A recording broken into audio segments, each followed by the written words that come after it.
Dude, I am so sorry. I did not mean to bump into your man bun so aggressively. Okay, before we go any further, I just want to point out that this dude's man bun did absolutely nothing wrong, okay? The real problem here is space, or the lack thereof. All right, I'm a fat guy, and this poor dude was just sitting there minding his own business when 300 pounds of comedian brushed past him on the way to the stage. All right, none of what you're about to see happens if I weigh 180 pounds. Dude, I am so sorry. I did not mean to bump into your man bun so aggressively as I was coming up here. But if there's ever been a sign that you should get rid of that fucking thing, that... All right, this is a crowd work principle, okay? The audience, they already saw me bump into him. If I just apologize, it's over. But if I turn the apology into an attack, now we're playing, as long as it's funny. But if there's ever been a sign that you should get rid of that fucking thing, that... I didn't know we still did that. You know, there's so many other ways to let people know you're a douchebag, and you're like, nah, I'm sticking with this way. This is it. Now, I know this sounds pretty harsh, but to be fair, he was wearing his hair in a man bun, and he sat in the front row. So, really, who's at fault here? You know, there's so many other ways to let people know you're a douchebag, and you're like, nah, I'm sticking with this way. This is it. Listen, I've never felt more brave in my life. He has so many neck tattoos that this is probably the most dangerous thing I've ever done in my life. Okay, now I'm making him the tougher guy. All right, right then I decided that I may have gone too hard, and I don't want to lose the crowd, so I'm giving him control.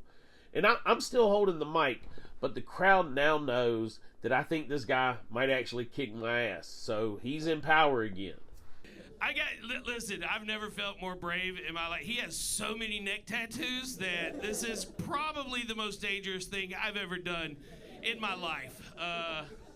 How many people have you stabbed before? You actually have a tattoo under your eye, which I can't tell if it's a teardrop or not, but I'm going to assume that we're going to move on with the rest of the show. Okay, I looked at him a little closer. Not just neck tattoos, but a teardrop tattoo under his eye. Okay, did this guy kill somebody in prison? I have no idea. However, now the audience is wondering the same thing I am. You actually have a tattoo under your eye, which I can't tell if it's a teardrop or not, but I'm going to assume that we're going to move on with the rest of the show. And I sincerely am sorry for bumping into that beautiful lock of hair so neatly scrunched up in the back of your head. There's the release of tension. All right. Now I'm complimenting his choice of hairstyle. You see, we're all friends now. It's all water under the bridge. Bumping into that beautiful lock of hair so neatly scrunched up in the back of your head. You know what? Kill me. I don't care. It's fucking gay, dude. You know? Okay, never mind. I decided to go scorched earth. I just couldn't leave it alone. You know what? Kill me. I don't care. It's fucking gay, dude. You know? It's real. No, it's funny. Don't kill me. That is not the hill I want to die on. You got a dog by any chance? All right, we have had enough fun. Let's see if I can transition into my opening bit. Don't kill me. That is not the hill I want to die on. You got a dog by any chance? Yeah, you do. What kind of dog you got? A Maltipoo?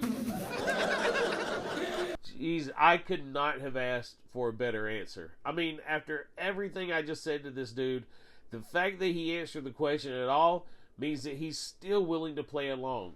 But then he says Maltipoo. Okay, at this point, he knows I'll make fun of him. So the fact that he answered honestly tells me that he's game. Yeah, you do. What kind of dog you got? A Maltipoo? Does it have a matching hair bun? I'm just... Okay, this is honestly the best way I could have opened the set. The crowd work gets the audience on your side immediately, but more importantly, if, like, for me anyway, if I hadn't addressed it, I would have spent the entire set thinking about the fact that my gut brushed against some stranger's man bun on the way to the stage. Right? Instead, I got it out of my system, I'm out of my head, and I could actually be present for the rest of the show. Alright, if you enjoyed this breakdown, hit like and subscribe for more stand-up and crowd work analysis. And if there's a moment from one of my clips, or honestly any comedian's clip on the internet that you'd like for me to break down next, let me know in the comments.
I have a dog. I took my dog to the dog groomer today. I'm just trying to get away from this as easy as possible.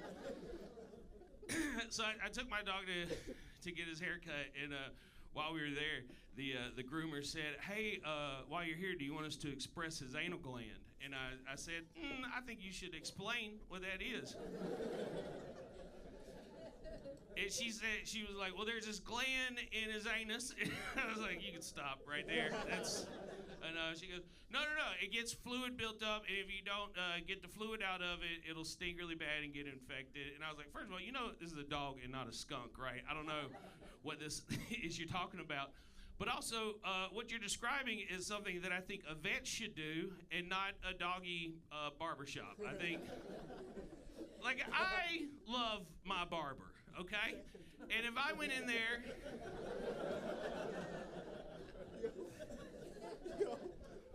I have a haircut tomorrow. And if I went in there and while I was sitting in the chair, he was like, "Hey Mitch, while you're here, do you want me to check your prostate for you?"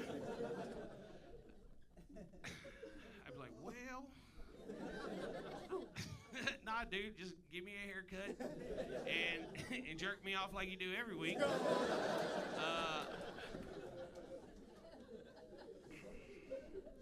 I really wish there was a way to end that's not so cheap, I feel like jerking off really takes away from the genius of that joke, but I just can't get my barber to stop jerking me off, so what am I gonna do?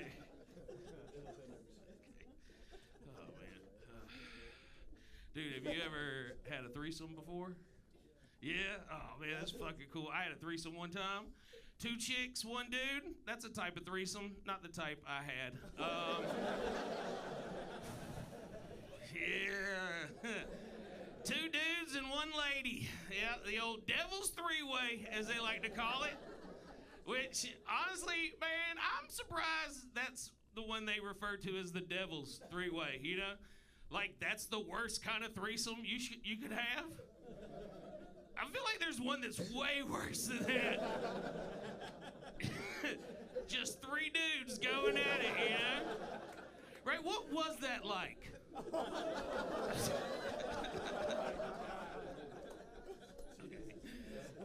I'm done. Oh, God.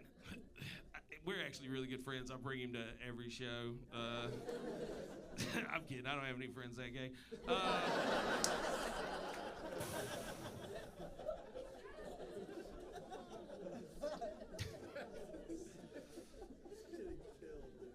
I'm so sorry. What's your name? Rav? Raphael? Are you Italian? Puerto Rican? Oh, fuck, dude. Thank God they have metal detectors outside. Are you born? Were you born in Puerto Rico, or were you born and raised Pittsburgh? Oh, so you're you're. Yay! We like shitty football. All right. Oh man, what do you think about having a quarterback that was a rapist? That was kind of cool back when that happened. Allegedly. Rav. Yeah, I shouldn't fuck with a guy named Rav. What do you do for work up there in Philly? You're a tattoo artist? Did you do all those yourself? Oh, okay. So you don't you don't trust your work that good? You can't do it. You can't what? Okay, there's mirrors. Let me ask you a question. If I hadn't been so mean to you, do you think you would have hooked me up with a tattoo at some point? Man, fuck yeah, dude. I'll follow you on Instagram. You can also follow me on Instagram at Mitch Burrow. I do this for a living now. I used to, you're gonna get a kick out of it. I used to be in the Marine Corps. Now, I know when I said, okay, I heard that. Sounded like somebody's bicycle tire went flat all of a sudden. But you guys act like you never met anybody that gave up on life. I got out in 2003, and then yeah, I got kind of fat, and I'm not happy about it, you know. And here's why I don't. Okay, it's so much better not being fat. I know that you think you know that, but you don't know how much better it is, you know. Cause so like for example, when you're in shape, your body just feels better. When I was in the Marine Corps, my body was like a machine. I felt good all the time, right? They sent me to Iraq. I was in that desert for months. It didn't bother me at all. Now, fucking light bulbs are making me sweat.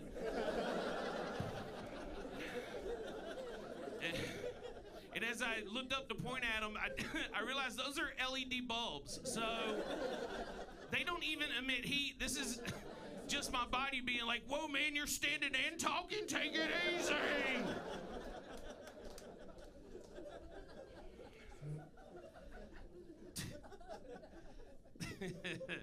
Oh man, I thought I had a tumor recently. I have a big lump right here on my abdomen. So I went to the doctor and he goes, "Oh, you have a lipoma." And I was like, "Oh God, is that a tumor?" He's like, "No. Lipoma is it's not cancer. There's nothing to worry about. A lipoma is just a collection of fatty tissue on top of your fat cells." And dude, I have never wanted cancer so bad. Okay, just a good old-fashioned case of the double fat. Is that what I'm working with? You know what? I'm gonna go get a second opinion. I think it's cancer. You think I'm gonna go home and tell my wife, "Hey, babe, everything's fat. Everything's fat."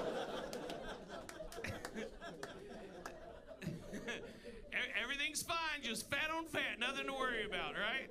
She already yells at me every time I try and get some cookies out of the cabinet. What's she gonna do? Next, she gonna see me walking to the cabinet and just be like, hey, fatty, fat, what are you? What's my little double stuff doing, huh?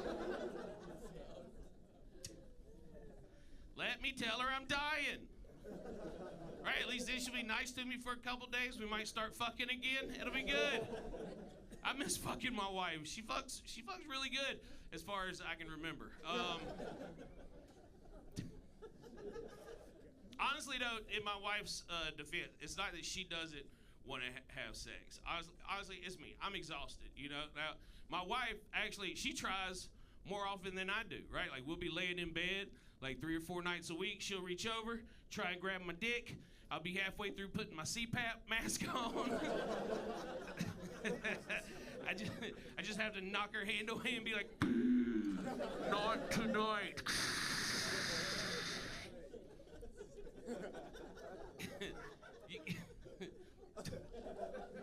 You get who brought their chicken in here? I didn't know we had livestock in the room tonight. That is the fucking worst laugh. Your laugh is worse than his hair bun. That is fucking crazy. Dude, let's fucking get that guy, huh? Yeah. Fuck that guy with that stupid ass laugh, huh? Yeah, nah, I'm just kidding. You're fine.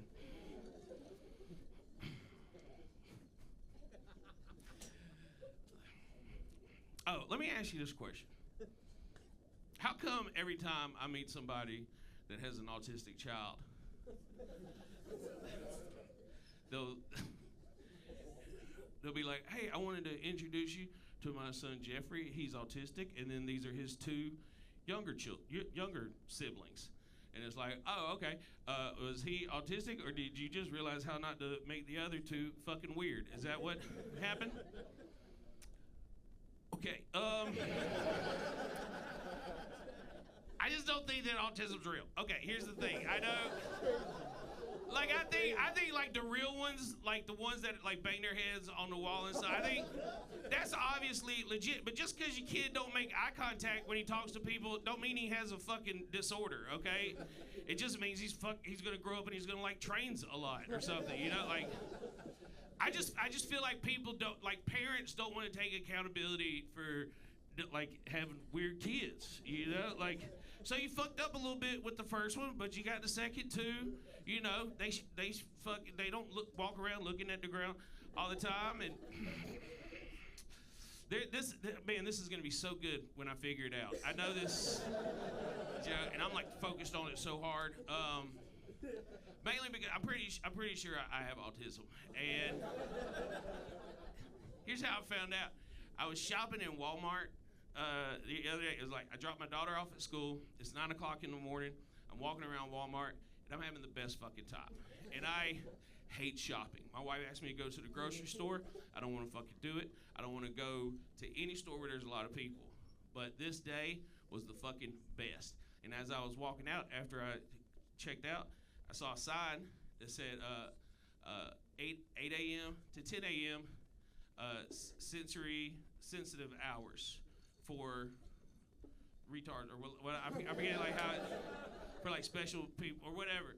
And I was like, oh shit, I'm retarded. Like, that's what I just, you know, okay. God damn, that's gonna be so good one day. My wife had this cat that used to watch us fuck all the time. It's very uncomfortable. I didn't like it. It just, because it felt like it was judging me. You know, like I'd feel like I was really like just giving my wife the best dick ever, and the cat would just be like, I've seen better. But then we actually had to put the cat down like a couple months ago, and the cat was 16 years old, and it was pretty rough. I didn't realize how bad it was gonna affect me. Like ever since we put her down, I haven't been able to come, which I didn't realize I needed that, you know. Yeah, it fucked me up for a lot of reasons. When my wife told me we were gonna have to put her down, I begged her. I said, please don't do this, because it was $750, and that's a lot of fucking money to kill a cat. I was like, there has to be another way. I was like, I have like 8 guns. We can do this. And my wife got mad. She was like, you can't kill a cat with a gun, Mitchell. And I was like, maybe in most states, because they have an 8-round magazine capacity law, and cats have 9 lives, so I can understand where you would be confused about that. Yeah. But in Texas, okay, this guy hates cats back there.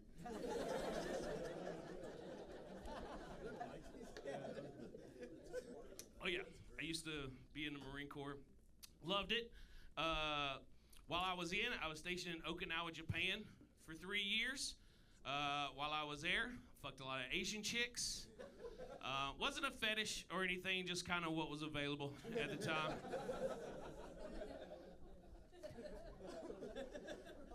A friend of mine found out that I used to have sex with a lot of Asian women. He got excited. He was like, dude, I love Asian chicks. I want to fuck more Asian chicks. What's the secret? And I told him, I said, well, I moved to Asia. So while I was there, I developed a lot of respect for Asian people and their culture. Are you okay? You're having the best fucking time. Or are you coughing? Which is it? Okay, thank God. Boy, I was really embarrassed there for a second. I was like, nope, she just has an allergic reaction. Anyway, I am also ADHD. I should have mentioned that. God damn, this was going so good. And then I got distracted by a slight movement in front of me. God, I can't wait to go to Walmart in the morning. Oh, there's so many people and noises in here right now. I'm fucking freaking out. Yeah, no, stop. I'm kidding. I'm not retarded. I did. I developed a lot of respect for Asian people and their cultures. Came back, found out not everybody here has that same respect. In fact, just the other day, I was in the grocery store, and these two dudes behind me started making fun of the Chinese accent, and I was like, not on my watch. So I turned around and let them know. I was like, hey, y'all need to cut that shit out right now. And it was just two Chinese dudes talking to each other.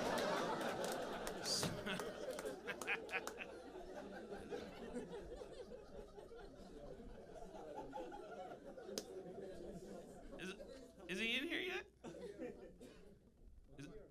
Oh, you're okay. Great. All right. That was about the smoothest dismount I could have made.